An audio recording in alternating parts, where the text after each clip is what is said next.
¿Qué tal? Bienvenidos a un nuevo episodio de Zona de Contagio, este espacio de diálogo semanal donde pretendemos dar un poco de sentido a la irrealidad en que sobrevivimos desde hace tiempo y sobre todo a partir de la irrupción del COVID-19 en nuestras vidas. Yo soy Mauricio Montiel Figueiras, transmitiendo para variar desde la Ciudad de México y como siempre también me acompañan mis queridos Mariana Hernández, que está ahí en la Ciudad de México con su pared de post-its, ya. Dylan. Y ya dijimos que íbamos a quitar eso, pero bueno, ok, ya será para la próxima. Y Nave Yeya, desde su búnker neoyorquino, celebrando, por cierto, su cumpleaños, para que feliciten después a Nave. Gracias, gracias. Salud por usted. Un Una raya, privilegio poder estar en este programa contigo, con ustedes dos. una raya más para el tigre, como dicen. Bueno, pues ahora nos reúne un tema que decíamos, hemos estado como tocando de refilón en otros programas de Zona de Contagio y que tiene que ver en parte con lo que es ya no podemos, es innegable, el auge que están teniendo las escritoras latinoamericanas y sobre todo las narradoras y sobre todo las novelistas latinoamericanas de unos años a la fecha. En la etapa antes del COVID, pero mucho antes del COVID, no habíamos visto, por lo menos yo, a ver qué opinan ustedes, Mariana, Neif, yo no había visto tal interés por parte tanto de las editoriales como de la prensa, como de los lectores, que son lo importante, por dar cabida a tal cantidad de voces femeninas que narran desde distintos ángulos, no solo la experiencia femenina o de ser mujer, ¿no? Sino distintas experiencias, pero por supuesto con una óptica femenina. Yo les platico que este auge lo empecé a leer ya hace un rato, o sea, esta nueva ola de narradoras latinoamericanas, muchas de ellas muy interesantes. No todas son interesantes, hay que decirlo también, pero a partir de que me pidieron una nota para una revista en la que llegué a colaborar durante muchos años sobre una de estas narradoras que a mí me parece como la punta de lanza de este boom, que es la ecuatoriana Mónica Ojeda. Reseñé déjenme ver, creo que es a ver si no me equivoco, la tercera novela de Mónica. Yo ya había recomendado la segunda novela de Mónica, que finalmente terminó publicándose en México en Almadía, Nefando se llama esta novela, y reseñé la tercera novela de Mónica que se llama Mandíbula. A partir de esta reseña me quise yo meter a indagar, realmente hacer un muy pequeño mapa como de las nuevas narrador latinoamericano, sobre todo que empatan con el tipo de literatura que practica Mónica, que es una literatura muy, muy violenta, muy salvaje, muy provocadora y muy buena, por encima de todo, ¿no? Por encima de todo es la literatura. Y a partir de ahí, pues empecé a ampliar este mapa que hice, como digo, muy brevemente en mi nota sobre Mandíbula de Mónica Ojeda, y pues me di cuenta de la cantidad de verdad de voces femeninas tan interesantes y tan importantes que están surgiendo en distintas zonas de Latinoamérica. Pero a ver, no sé, Mariana, tú también cómo ves esto y si coincides con lo que estoy diciendo. Parte sí, casi sí, por supuesto que sí, pero a ver, son varios puntos y quiero ser muy breve, pero es un tema muy amplio, muy delicado, por supuesto, y yo te lo digo desde el punto de vista de, primero de lectora y después de una persona que trabaja en medios con libros. Entonces, a mí me llega mucho de manera directa las novedades de diferentes editoriales, tanto independientes como, o sea, tanto Almadía Sexto Piso como de Random de Planeta. Entonces, sí, por supuesto, recordemos que el movimiento Me Too mexicano empezó con escritoras. Claro. Entonces, una de sus grandes peticiones, si no es que la más importante, de acuerdo a sus manifiestos, esto no es una opinión personal, era que nos publiquen, ¿no? Necesitamos más espacios en donde publicar. Y entonces yo creo que muchos de los editores que se dieron cuenta que habían privilegiado a los hombres, no a la literatura, a los hombres escritores, dijeron, chinga, pues sí, hay que tener a más mujeres, porque era un hecho que eran más mujeres que hombres publicando. Entonces, eso empieza por ese lado. Yo soy de la idea de que la literatura femenina, o más bien la literatura de mujeres, se sostiene sola. No creo en la cuota de género en ese sentido, porque creo que hay grandes escritoras en este país. Ni siquiera me quisiera ir a Latinoamérica. Quisiera hablar de las mexicanas, que tienen grandes libros. Otro punto, a mí en un principio no me interesa el tema de la maternidad, porque no soy mamá, nunca quise serlo y me siento muy afortunada de no serlo. Sin embargo, los buenos libros de maternidad que he leído me han conmovido muchísimo y es porque hay una buena literatura detrás. No es nada más tu reporte médico, tus citas a la consulta, pues eso es un recuento de cosas que te pasan y eso le pasa al 90% de las mujeres en el mundo, no sé, tal vez sea menos. Pero digamos que lo que sostiene textos que a mí me han conmovido son textos de escritoras buenas, como Jazmina Barrera, como Brenda Navarro, que se me hace una gran narradora, como Daniela Rea, como Isabel Zapata, que tiene un libro que se llama In Vitro, que jamás pensé que me fuera a interesar, y es un muy buen libro, la verdad. O literatura que no se parecería, en teoría, a lo que conocemos como literatura de mujeres, como es Fernanda Melchor, que es ¡pum! Puro pinche cañonazo. Y a ella misma le han dicho que, pues, que no es solidaria con las causas, que lo femenino. Clio Mendoza, ¡pum! Madrazo. Y eso, o sea, yo no creo en la literatura tipo solo Eva Luna de Isabel Allende, ¿no? Que habla de la maternidad en ese sentido. Y finalmente, y para terminar, nosotros creo que los tres creemos en la buena literatura y que seas hombre o mujer, con todo este asunto de pansexual, binario, compañere, bla, bla, bla, también existe el seudónimo, es decir, tú manda un texto y tu texto hablará por ti, independientemente de si tienes, perdón, pene reconstruido, vagina, la jarocha, todas esas cosas.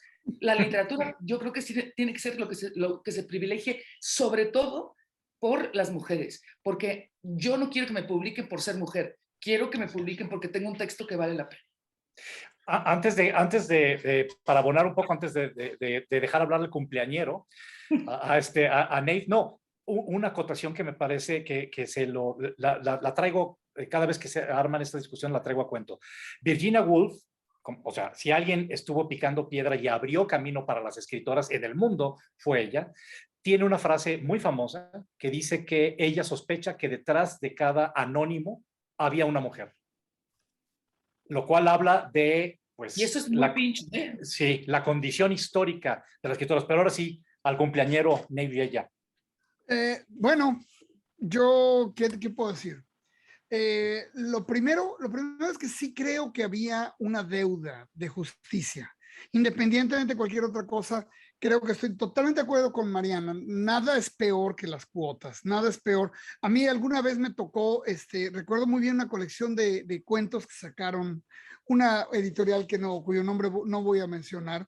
Y entonces yo fui el último, como era Y o como era el más malo. No sé cuál de las dos era. Si era porque mi cuento era el más malo o porque mi apellido era el último de la lista. Pero entonces me dijeron, ¿sabes qué? No, ya no cabes porque necesitamos meter una mujer, sea lo que sea, y entonces estuvieron buscando mujeres, esto es verídico, y hace como 10 años.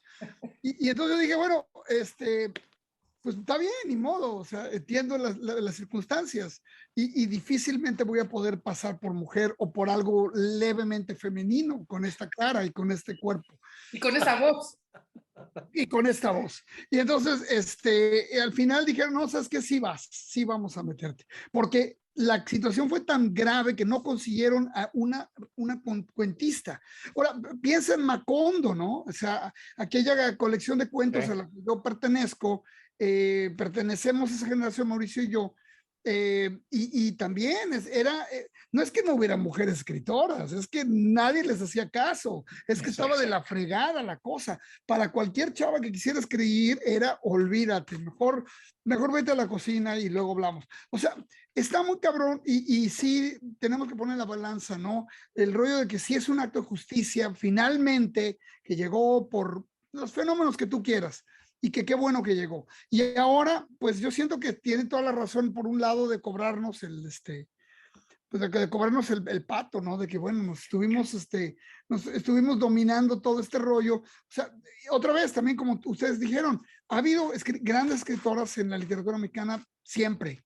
desde Sor Juana, chingado. O sea, no hay la menor duda. Pero de todos modos, obstáculos, puta.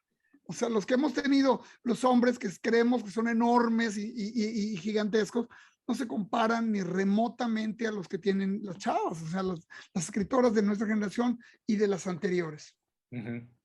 Pues sí, bueno, y para estar hablando, para seguir con este tema y otros temas que nos van a ocupar en este episodio, le quiero dar la bienvenida a nuestra, de verdad, queridísima invitada de lujísimo. Ya dijimos que todos los invitados de Zona de Contagio son de lujo. Cuando no lo sean de lujo, lo vamos a decir. Lo diremos, sí. Lo vamos a decir. Este no es lo que había, pues ni pedo. Sí, no, exacto. Es importante decir, este güey lo invitamos o esta chava lo invitamos porque no nos quedaba de otra. Exacto, perdón. exacto. Pero de todos modos vamos a echarle ganas y a lo mejor sale. Pero esta vez Rosa, perdón, no debía haber dicho nada. No, bueno, pues ya.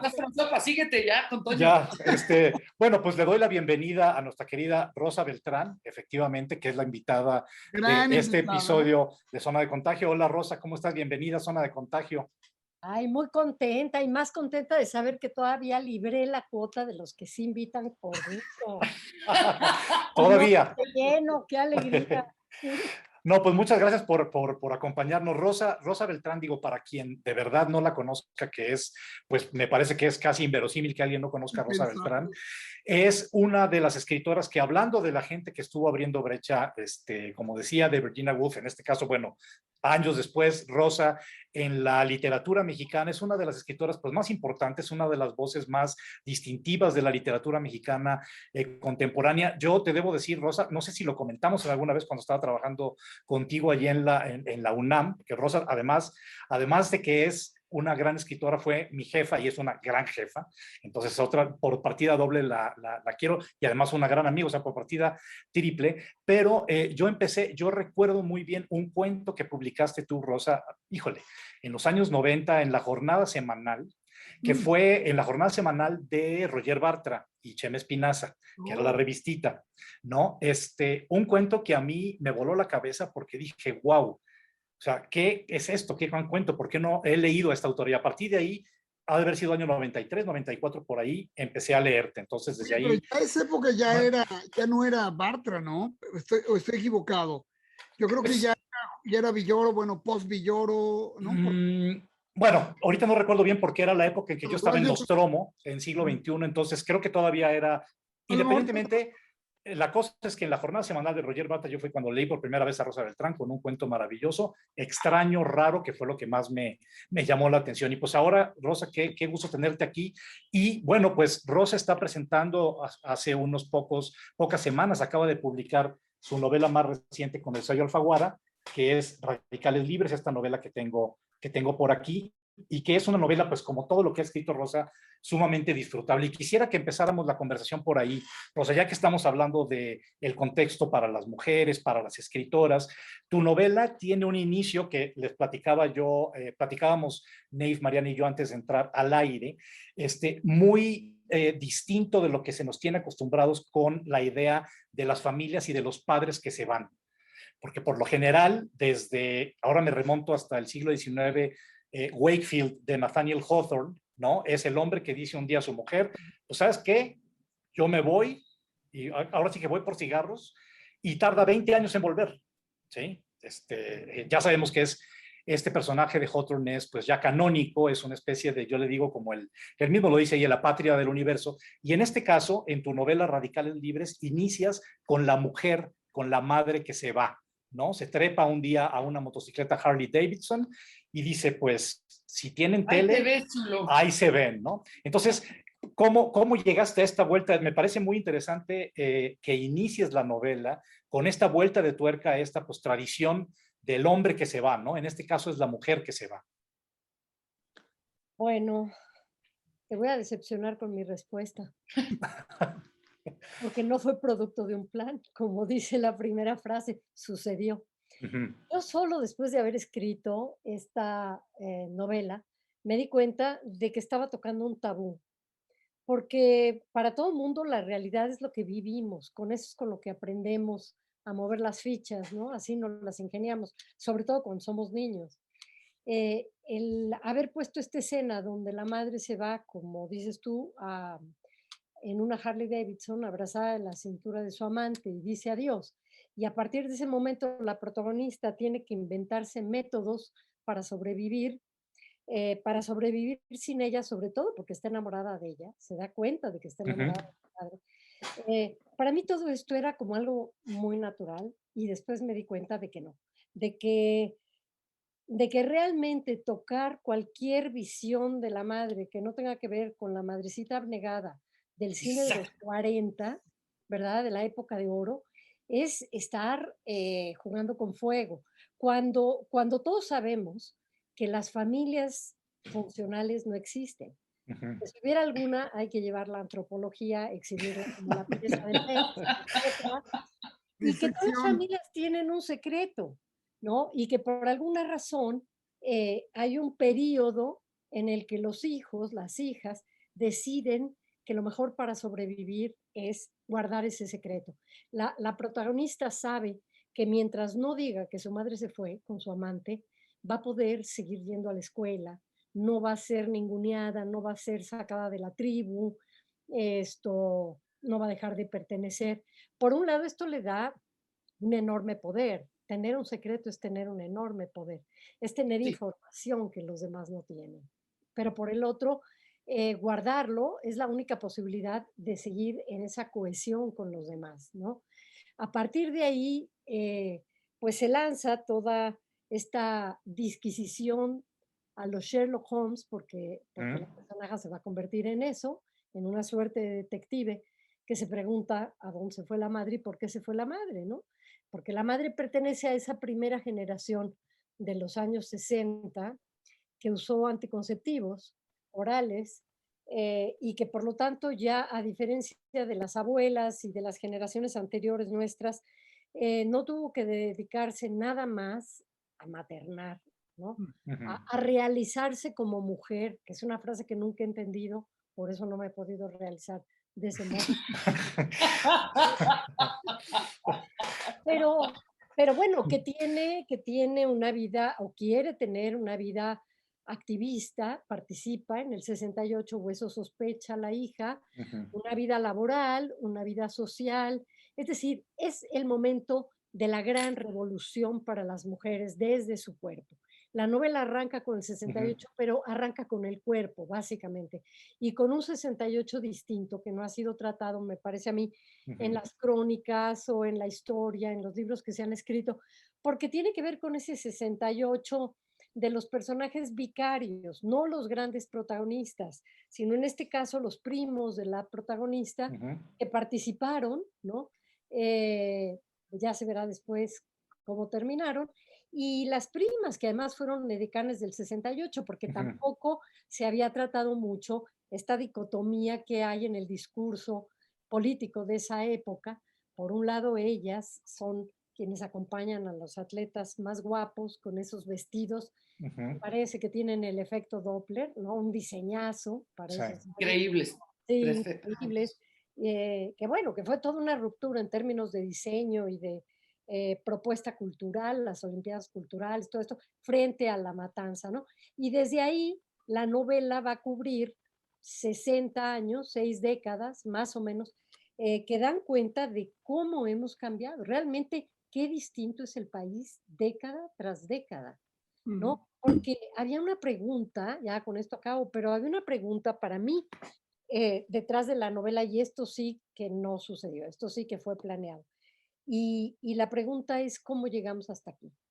O sea, ¿quiénes éramos y cómo nos explicamos ahora estar viviendo en un país como el que estamos viviendo? Qué Mm. locura, ¿no? Sí. Yo quería decir algo rápido en mi cuota de género, ¿no? Que estoy apañando, pero que es que lo que acabas de decir, Rosa, de eso de una mujer realizada, puta, a mí no sabes lo que me costó eh, en creerme a mí misma, una, que sí conozco el amor, porque muchas veces te dicen, o sea, te chingan, ¿no? Y sobre todo mujeres, es que tú no conoces el amor hasta que no tienes un hijo. Mm. Perdón, yo sí Mm. conozco el amor y no tengo hijos. Y conozco diferentes tipos de amor para diferentes momentos de mi vida.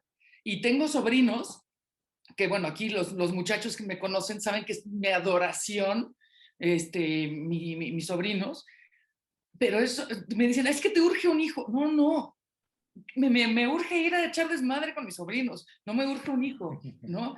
Y esta realización que me la tuve que creer yo misma, sabiendo lo que hago, dónde estoy, o sea, desde aquí de mi cocina, porque sí es bien importante en ese sentido el asunto de tú convencerte a ti misma, pues. Y la otra cosa que dices es eso también, el tabú de la mamá. Mi mamita chula, ay, no, es que yo quiero mi mamita, y aparte mi mamita es buena, ¿no? Y la madre mexicana, puta, qué peso, no nada más para las mamás, sino para los hijos y las hijas, decir, pues, no sé, pero mi mamá no es eso, ¿sabes? No es eso que yo debería sentir. Ahí por ahí se las dejo, sin algo. Buenísimo.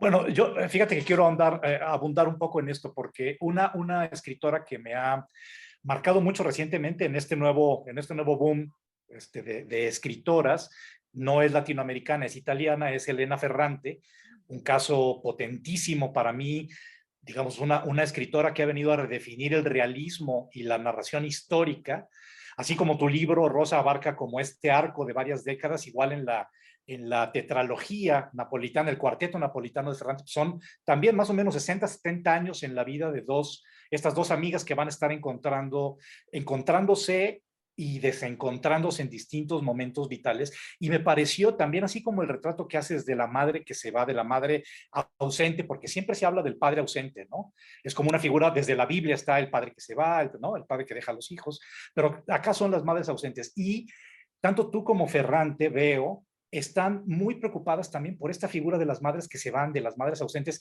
y del hueco tan inmenso que dejan, sobre todo en la relación con las hijas mujeres, ¿no? O sea, con la siguiente generación. En el caso de Ferrante, pues están todas estas madres que no son particularmente buena onda en el cuarteto napolitano, ¿no? Y en las otras tres novelas anteriores de Ferrante, que al contrario, siempre hay un choque entre las madres y las hijas, ¿no? Recuerdo, por ejemplo, la primera novela de Ferrante, que se me escapa ahorita el título y tanto que me gustó, pero bueno, la primera novela con la que debutó Ferrante es una indagación detectivesca también, como tú haces en tu novela, de parte de la hija, que de repente tiene que ir a reconocer el cadáver de la madre, así arranca la novela de Ferrante, y dice, bueno, pues ¿qué pasó con mi madre? ¿Quién es esta extraña, que este cadáver de una extraña que no conozco? Y a partir de ese hallazgo del cadáver de la madre, empieza toda una indagación en la vida de la madre por parte de la hija, ¿no? Me parece bien interesante que también en tu novela tocas esto, esta indagación, como tú bien dices, Sherlock Holmesiana, detectivesca, de la hija hacia la madre.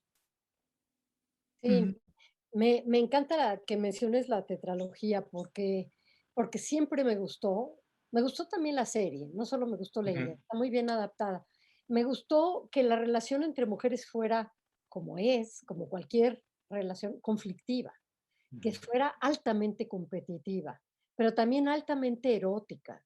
Las mujeres cuando somos niñas tenemos una amiga íntima por lo general y la relación es ujú. íntima, es sumamente estrecha. Yo creo que los celos los aprendemos de esa relación. Cuando la amiga íntima de pronto, no sé, se va con otra o invita a otra o a ti te hicieron el vacío. Es la primera experiencia de los celos, al menos en mi caso, ¿no? Sí, sí, Entonces, sí, sí, sí, sí. sí, yo quería problematizar esa relación, aunque no es una novela que exclusivamente hable sobre mujeres, sí, sobre 3 distintas generaciones y distintas maneras de sobrevivir a un país como este. Porque de pronto ustedes mencionaron hace rato una cosa importantísima, que fue la visibilización a partir del Me Too, escritoras, ¿no? Estas chavas. Y antes de entrar a la pandemia, creo que lo último que hicimos fue marchar, fue esa gran Sí. marcha, ¿no? De marzo en la que estuvimos. Y es un momento sumamente importante de visibilización. Yo quisiera no disentir con ustedes por amabilidad, porque me están invitando a este programa que tanto me gusta, y decir que sí, que hay un boom de mujeres. Pero por otro lado, yo creo que más bien hay un boom de visibilización, por contagio, ahora sí que hay una zona de contagio, donde unos a otros y unas a otras, porque hay que recordar que hay más lectoras que lectores en este momento, empezamos a decir, oye, ¿tú ya leíste a Vivian Gornick? Oye, tú ya leíste, tú acuérdate, Mauricio, cuando estuvimos en la FIL con Janet Winterson, qué experiencia más maravillosa, ¿no? Sí, sí. En fin, con Natalia Ginsburg, con Alejandra Pizarnik, ya a estas ya las leíamos hacía mucho, por lo menos yo, bueno, Josefina Vicens, todo esto era muy común en mi vida, pero yo sé que no era parte del canon, porque en la Facultad de Filosofía y Letras de no ser Rosario Castellanos no se mencionaba ningún otro nombre. Incluso fue hablar para nosotros María Luisa Puga, fíjense, antes de escribir su Diario del Dolor, qué cosa tan importante, y no la metían en el canon, no la estudiábamos. Entonces, en primer lugar, sí había un problema de falta de visibilización. Eso, absolutamente, ¿no? Y por otro lado, bueno, en el caso de las autoras favoritas mías, yo sí leo mucha literatura hispanoamericana, todo el tiempo estoy leyendo, desde luego, las mexicanas. Ustedes mencionaron a Fernanda Melchor, para mí fue portentoso leer Temporada de Huracanes y ver ahí a José Donoso metido con tal otro autor y, ¿no? Muy, muy padre el juego y muy original la historia y tal, ¿no? A Gabriela Cabezón Cámara, a Mariana Enríquez, a Selva Almada. Bueno, esta no es latinoamericana, pero qué bárbara, qué novelón acabo de leer de ella, que es Sara Mesa, que se llama Un amor. Y es una cosa tan simple la que cuenta como un amor absolutamente distinto de los que conocemos, ¿no? Un amor mucho más problemático, que no te hace realizarte como mujer, pero que es un amor. Esto, bueno, Guadalupe Nettel, que la adoro, ¿no? Desde antes que se pusiera de moda el término de autoficción, que por cierto también es otra cosa con la que me gustaría pelearme, porque todo lo que uno escribe es autoficción, ¿que no? Bueno, y no necesariamente autobiografía, no, porque así, bueno, Neff lo sabe, así escribamos de ciencia ficción, todo tiene que ver con nuestra historia, ¿no, Neff? Me parece. Pero bueno, para terminar con esta idea, para mí, Lucía Berlin, Janet Winterson, que ya la mencionaron, Alice Munro, Vivian Gornick, son las autoras que me acompañan todo el tiempo y no quiere decir que solo lea autoras. Quiere decir que yo no concibo que la literatura nada más esté hecha de un cierto grupo, que se compone del canon que estamos viviendo en ese momento, ¿no? Cuando son los autores indianistas e indigenistas, pues esos, y luego los del boom, y luego los españoles realistas, pues no, la literatura es un universo amplísimo y creo que lo más maravilloso y la tarea de uno, casi una obligación, es ir y buscar, es ir a indagar y es encontrar a tus autores. Y si un libro no te gusta, no terminarlo, porque la vida es corta. Ese no es para ti. Sí, estoy de acuerdo con lo que, muy completamente de acuerdo con lo que dices, porque yo pues en mi experiencia como lector, es curioso, nunca había hecho, como de repente me topo en conversaciones de que, híjole, chin, es que este año he leído nada más, he leído más mujeres, he leído más hombres que mujeres, entonces tengo que, a ver, pero ¿por qué? ¿Es una carrera o tienes que pesar así como en el supermercado? Y no lo Tantos de puedes forzar. papas con tantos de estudiantes, no puedes forzar. Para mí se dio de manera muy natural. Yo la primera lectura seria que tuve en mi vida, como de novela que no tuviera dibujitos, como decían antes, ¿no? Que no fueran cómics o que no fueran adaptaciones de obras clásicas de la literatura a tebeos, como les dicen los españoles, fue Agatha Christie. Digo, una mujer. Pero a mí jamás se me ocurrió, dije, ay, mira, jamás pensé que dije, mira qué curioso que una mujer me haya marcado. Y sin embargo, la primera lectura seria, provocada y prodigada por mi madre, fue Agatha Christie. Yo empecé leyendo literatura con Agatha Christie. Entonces, para mí es muy natural estar saltando de uno a otro. E inclusive te podría decir que a veces no es que diga, chin, pues a ver ahora qué escritora está como de moda para echarle un ojo, ¿no?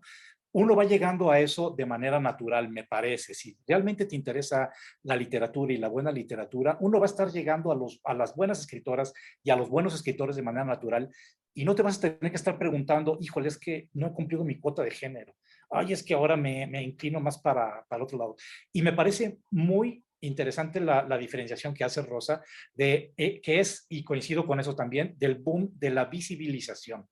no tanto del boom de las escritoras. Y me parece que ahí le das un giro bien interesante a esta conversación. Y como yo mencionaba al principio, para mí sí, a partir de que empecé a ver este boom, de que dije, oye, hay un montón de escritoras latinoamericanas mucho más jóvenes que yo que no he leído, pues sí, ahí sí dije, como con plena conciencia, me apliqué a leer a buena parte de ellas, me he aplicado a leer a buena parte de ellas. Para no ir más lejos, ayer terminé una novela espectacularmente buena de una escritora uruguaya que se llama Fernanda Trías, que se llama Mugre Rosa.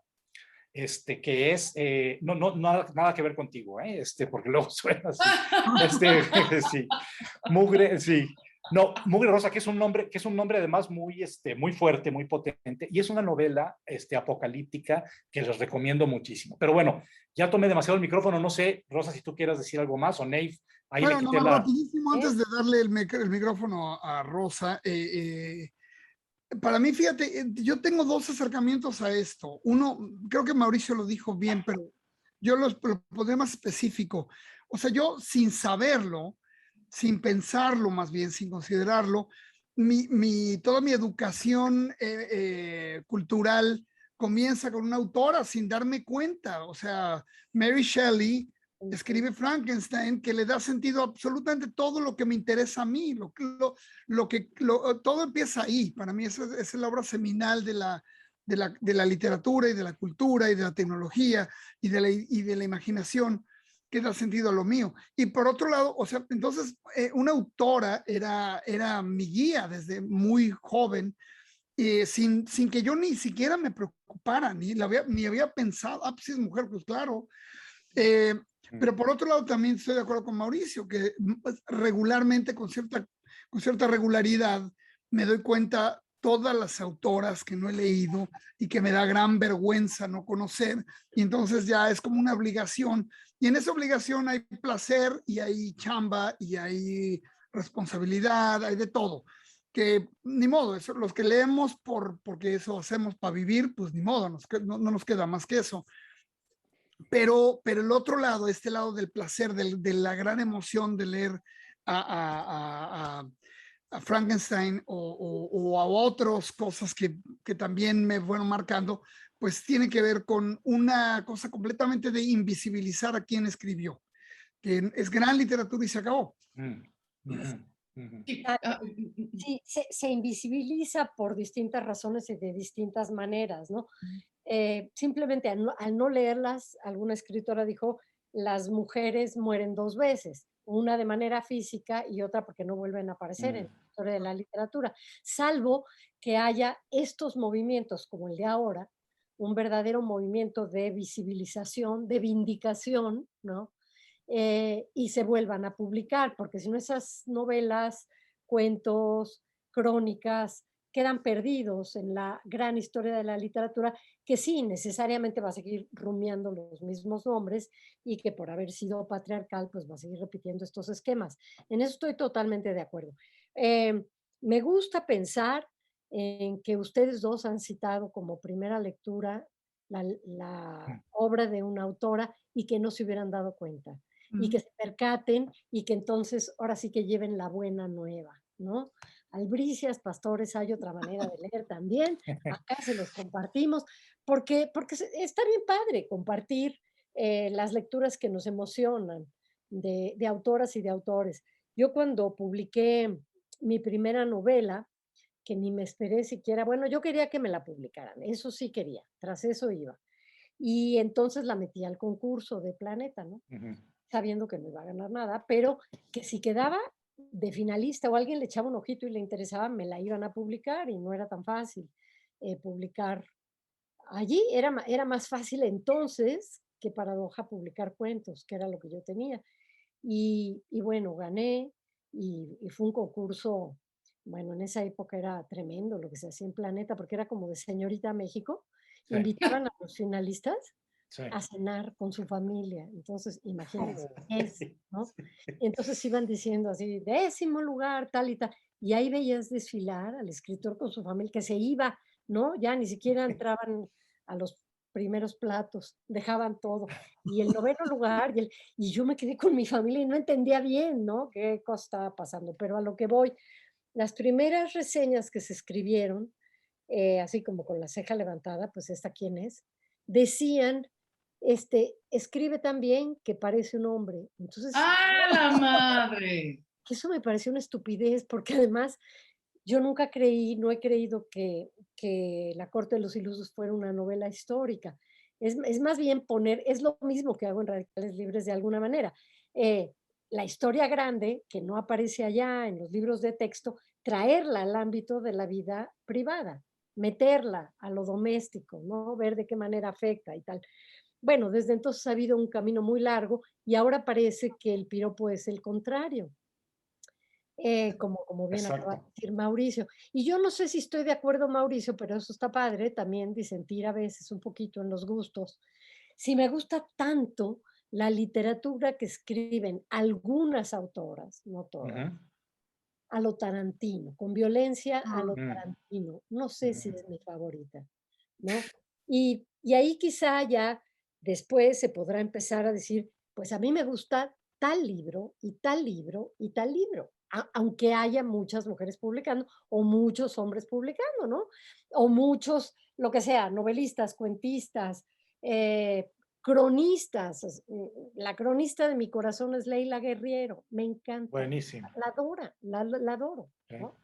sí, sí. Sí. Bueno, y Alma Guillermo Prieto. Y de alguna manera Uf, bueno. me explico que sean mujeres, a veces al leerlas, porque, por ejemplo, el nivel de detalle en la descripción y la mala leche,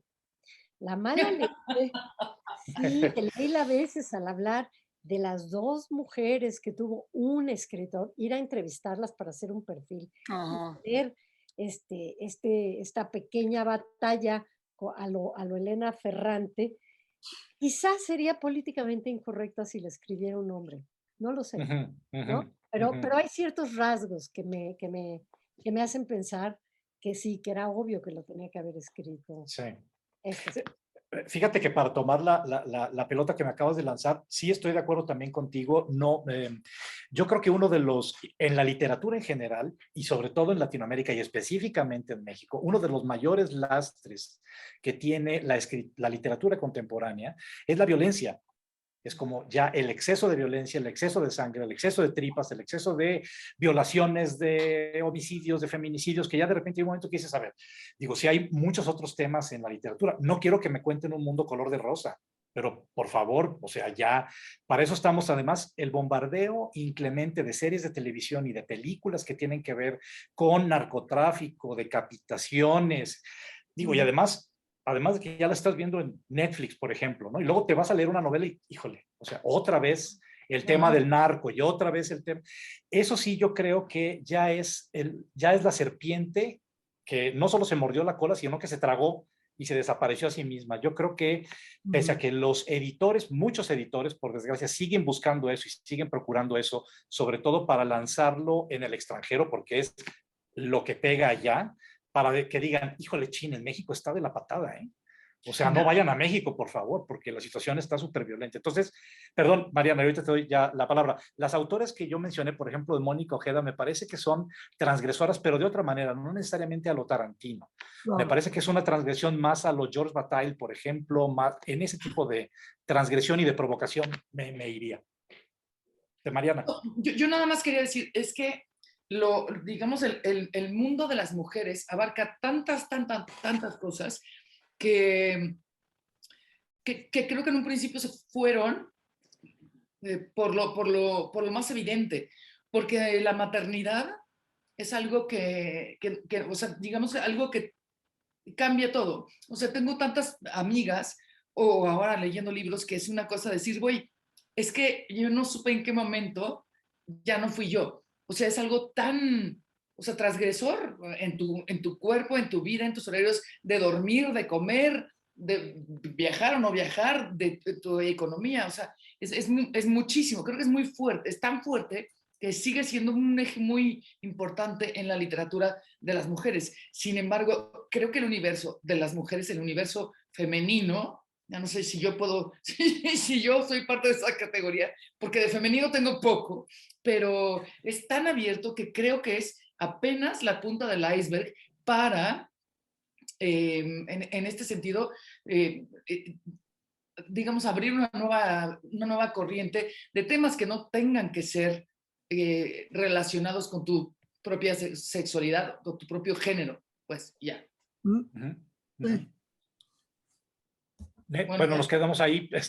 Nada más iba a decirles porque tenía que sacar el título de la novela de Ferrante al que me refería hace un momento, previo a la tetralogía o al cuarteto napolitano, es además, fíjense el título, El amor molesto. Y es esta hija que se vuelve la detective de la muerte de su madre, ¿no?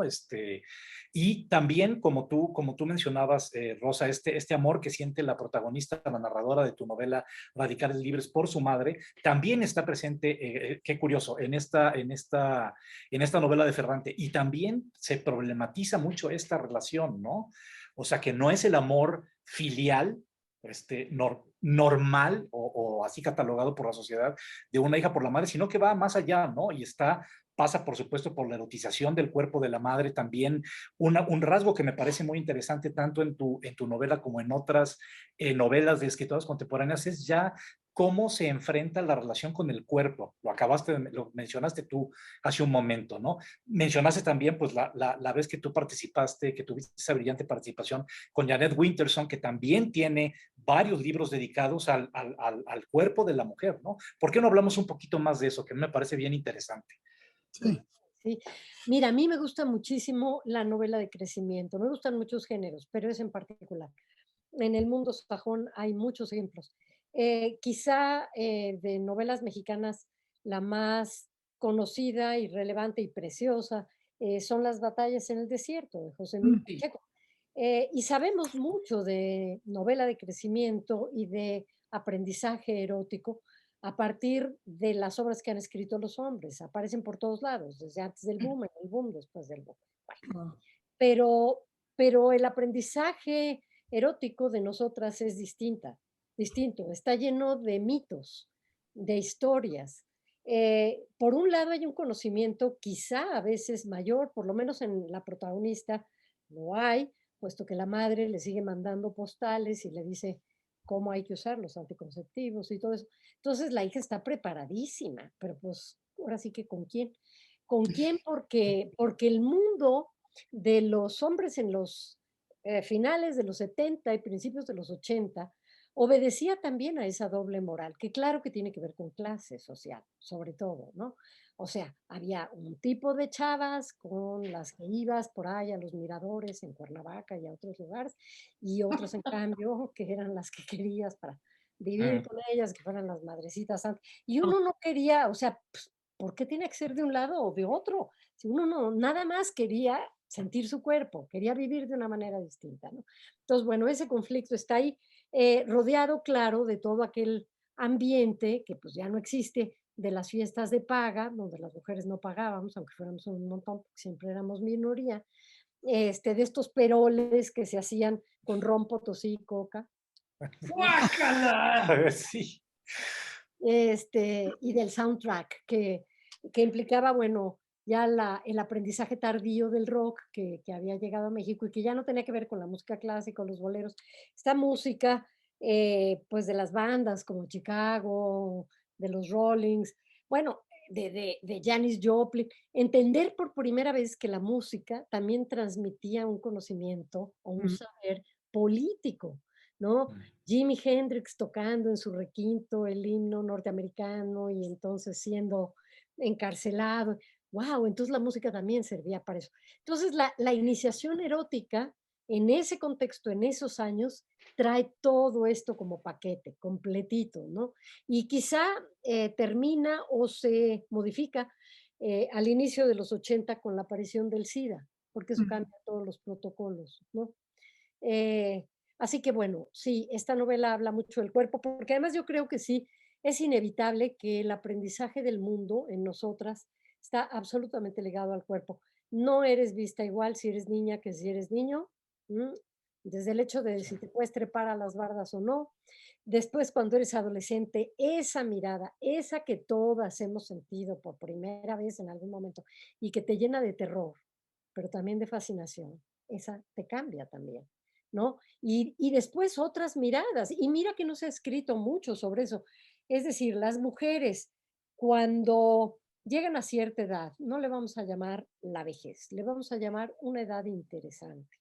Y dejan de ser vistas, se vuelven transparentes, ¿sí? ¿Se han fijado cómo se mueven distinto, cómo se sienten distintas, cómo aprenden el espacio de manera distinta y dejan de ser vistas, pero entonces empiezan a ser oídas? Como que Claro. tiene que llegar ese Sí. momento para realmente ser oídas, ¿no? Y hasta se Uf, vuelven qué gritonas. fuerte, qué Todo, fuerte. todo esto que tiene que ver con los aprendizajes del mundo y el cuerpo de las mujeres, me parece a mí que no se ha escrito, que no se había escrito. Sí. Sí, totalmente.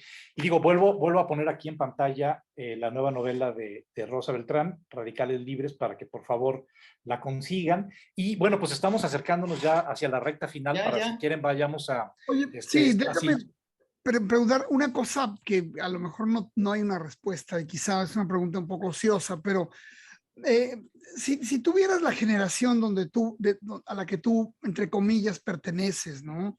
Eh, en donde hay una serie de escritoras pues muy importantes como Carmen Bullosa, como tú, como en fin, hay muchas más. ¿Podrías decir una diferencia que tú sientas claramente con esta nueva generación de escritoras?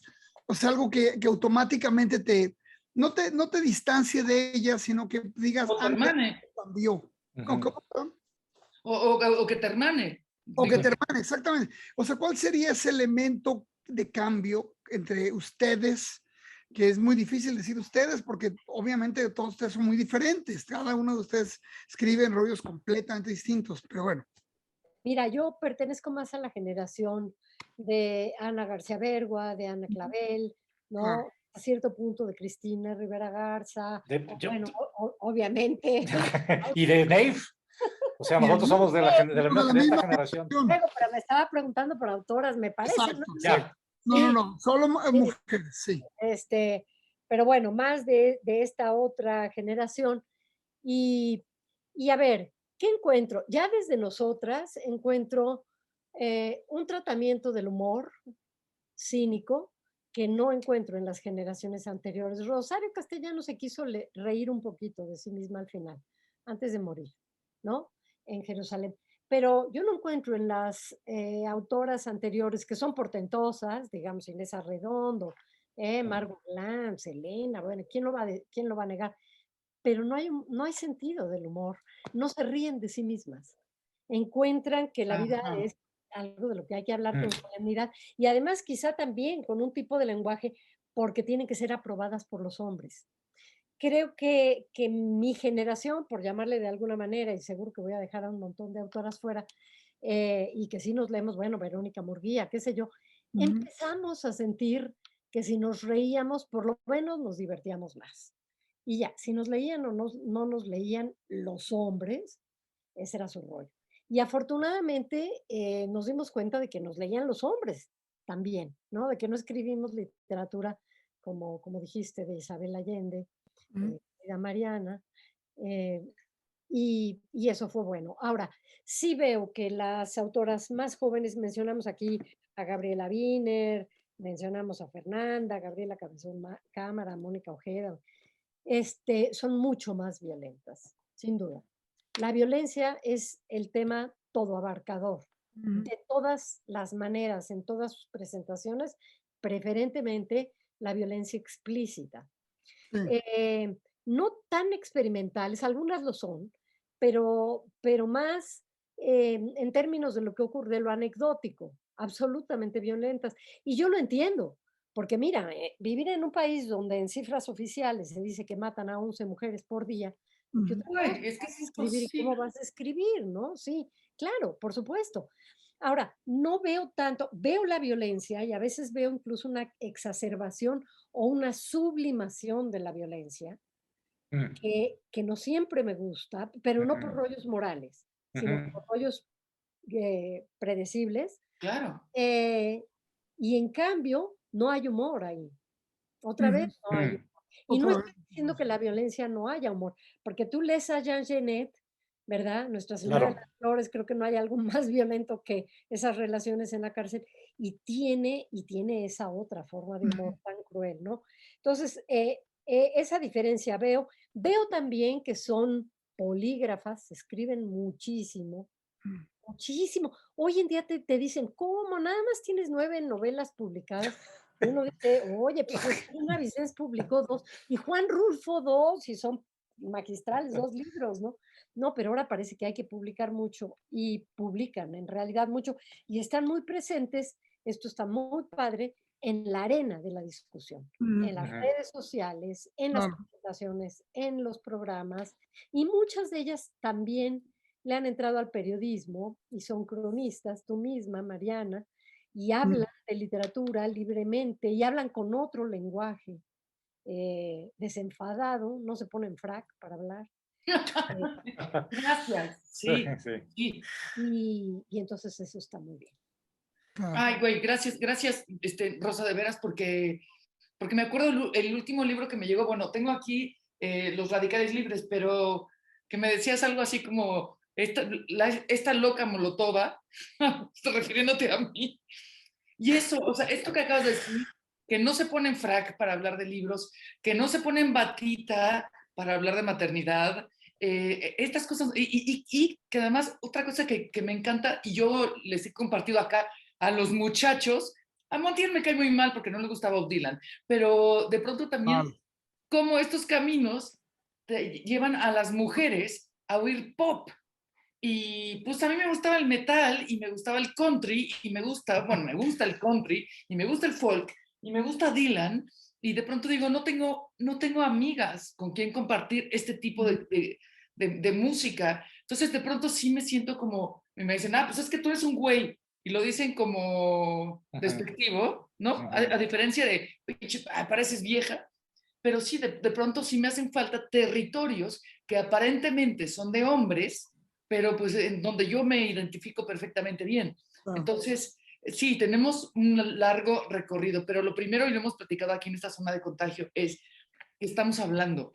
Ya con eso estamos en un primer paso que va a costar mucho tiempo, pero este primer paso, este diálogo que se está dando en todas partes, me parece absolutamente sano. Sé que no voy a ver el cambio completamente realizado, no tengo prisa tampoco, y esto que quede como parte de todo este trabajo que estamos haciendo. Sí, muy bien. Bueno, pues miren, una vez más, el libro de Rosa, la novela más reciente, Radicales Libres en Alfaguara. Mi última intervención en este programa va a ser, vuelvo rápidamente a Ferrante, porque para mí esta anécdota que les voy a contar ejemplifica cómo estamos en México, ¿no? Yo me voy con cierta frecuencia a una cantina que me queda cerca de acá de la casa para leer. ¿A poco? No, que Con cierta, a veces. A veces, no muy seguido. bueno. Pero bueno, siempre me voy ahí a leer. Y dirán, ¿por qué te vas a leer en medio de...? Bueno, pues curiosamente me sirve como una especie de ruido, de música de fondo, y yo me aíslo y me clavo leyendo. Bueno, cuando estaba yo completamente absorbido por el Cuarteto Napolitano de Ferrante, me llevé, no sé, cualquiera de las 4 novelas. Y las portadas sí no son muy, no son muy buenas, la verdad. No masculinas, como que sí hacen demasiado énfasis en que, es una mujer la que escribe, entonces una trama de mujeres, entonces creo que los editores ahí como que tachecito para el editor, aunque las fotos sean lindas. Bueno, pues estaba yo sentado leyendo una de las novelas de Ferrante y de repente un tipo, un Gutierritos de mierda, en la mesa de al lado, se me acerca y me dice, oye, dice, ¿te gusta la literatura de viejas, verdad? Cabrón. Y yo, de verdad, como que primero no entendí que me hablaba a mí, ¿no? Y luego ya hasta como que dije, me está hablando a mí. Y le dije, no entiendo Dice, sí, es un libro para viejas, ¿no? Elena Ferrante. Y yo le dije, pues mire, lo estoy leyendo yo, entonces, ¿qué le puedo decir, no? Salud. Y seguí leyendo. Pero, ¿qué tal esa imagen de, es un libro con una mujer en la portada, tiene el nombre de mujer, entonces es para mujeres, es para viejas, ¿no? A viejas.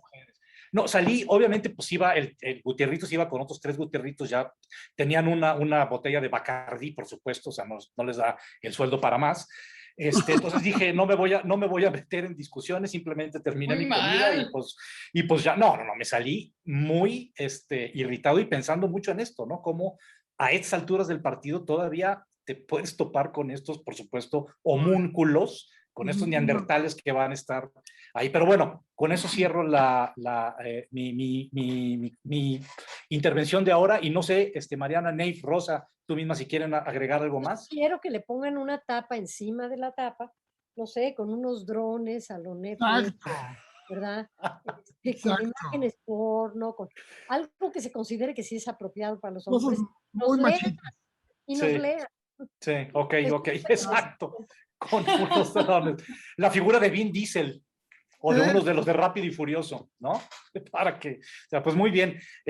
Rosa Beltrán, muchísimas gracias por acompañarnos en zona de contagio, y como siempre voy a dejar el cumpleañero Neif para que dé su cumpleaños. Es su cumpleaños. Muchas felicidades. Muchas gracias, caramba, muchas gracias. Pues no, pues nada, es un placer tenerte enorme, un gustazo platicar contigo. El tiempo se nos va, me hubiera gustado preguntarte muchas otras cosas, hablar de muchos otros temas, pero espero que esta primera vez quiera decir que habrá otras más. Y bueno, pues nada, a los que nos están viendo, que espero que sean muchos, porque caramba, tener a Rosa Beltrán con nosotros no es cualquier cosa, ¿eh? Nos costó muchísimo trabajo, fueron meses de negociaciones. meses. Fue una cosa sanguinaria. Ustedes no saben lo que estamos pagando para tener. Y no quería aceptar. O sea, dijo, güeyes, guácala. ¿Qué son? O sea, ¿qué clase de gente? Estos escritorcitos de cuarta que creen que pueden hablar conmigo, así. Y tiene todo. Pendejos. Y lo más importante es que después de este esfuerzo, este sacrificio que hemos hecho por ustedes, píquenle al me gusta, suscríbanse y díganle a su tía, a su abuelita, a su prima, a su hermana, a sus tíos también, aunque no nos interesa tanto tenerlos a los tíos, pero igual que se vengan aquí a ver Zona de Contagio. Muchas gracias y padrísimo programa, igual que todos los de Zona de Contagio. Yo fan declarada. Gracias, querida. Gracias. Hasta la próxima. Chao.